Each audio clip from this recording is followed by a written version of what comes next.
Le Seigneur soit avec vous. Évangile de Jésus-Christ selon saint Jean. En ce temps-là, après avoir passé 2 jours chez les Samaritains, Jésus partit de là pour la Galilée. Lui-même avait témoigné qu'un prophète n'est pas considéré dans son propre pays. Il arriva donc en Galilée. Les Galiléens lui firent bon accueil, car ils avaient vu tout ce qu'il avait fait à Jérusalem pendant la fête de la Pâque, puisqu'ils étaient allés eux aussi à cette fête. Ainsi donc, Jésus revint à Cana de Galilée, où il avait changé l'eau en vin. Or, il y avait un fonctionnaire royal dont le fils était malade à Capharnaüm. Ayant appris que Jésus arrivait de Judée en Galilée, il alla le trouver. Il lui demandait de descendre à Capharnaüm pour guérir son fils qui était mourant. Jésus lui dit : « Si vous ne voyez pas des signes et des prodiges, vous ne croirez donc pas. »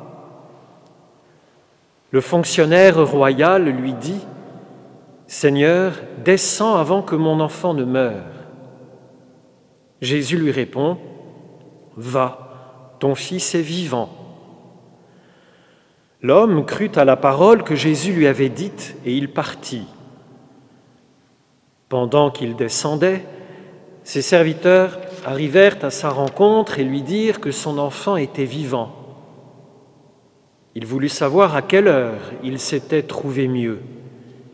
Ils lui dirent : « C'est hier, à la 7e heure, au début de l'après-midi, que la fièvre l'a quitté. » Le père se rendit compte que c'était justement l'heure où Jésus lui avait dit : « Ton fils est vivant. » Alors il crut, lui, ainsi que tous les gens de sa maison. Tel fut le second signe que Jésus accomplit lorsqu'il revint de Judée en Galilée. Acclamons la parole de Dieu.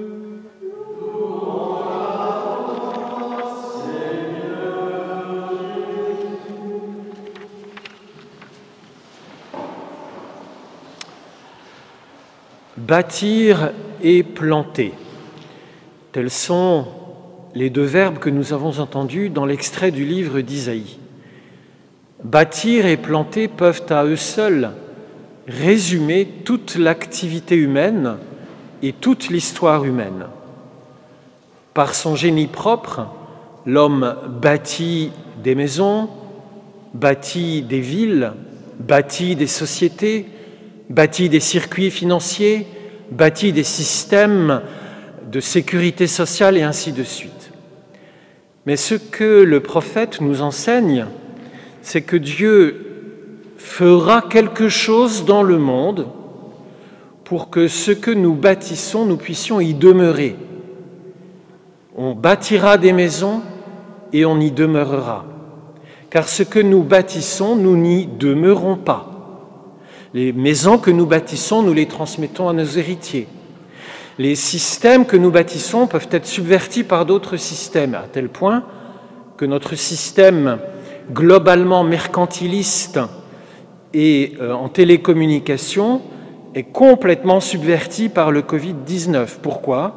Parce qu'il n'est précisément pas un lieu de demeurance. Il se veut un lieu de fluidité maximale.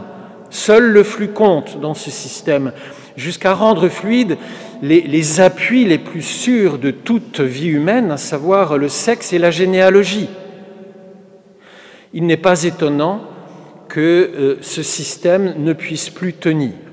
On bâtira et on demeurera. Telle est la promesse de Dieu, telle est notre espérance, mais cette espérance peut être aussi à portée de conversion. Conversion des intelligences, conversion des cœurs, conversion des systèmes. Bâtir. Planter. Planter suppose la coopération de la création. Je plante une vigne, je plante un arbre. Et c'est la nature et les lois de la nature qui font le reste moyennant mon soin. Il y a une coopération entre l'activité humaine, la technique humaine et puis les puissances à l'œuvre dans la nature. On plantera des vignes, on en mangera les fruits, car il s'agit bien d'arriver au bout d'un cycle.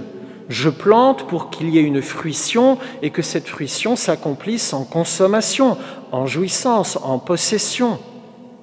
Or, nous avons bien souvent planté pour n'obtenir rien en retour, ou pour exploiter de telle manière excessive les possibilités de la nature qu'elle s'appauvrit de notre fait et qu'elle ne nous donne plus son fruit.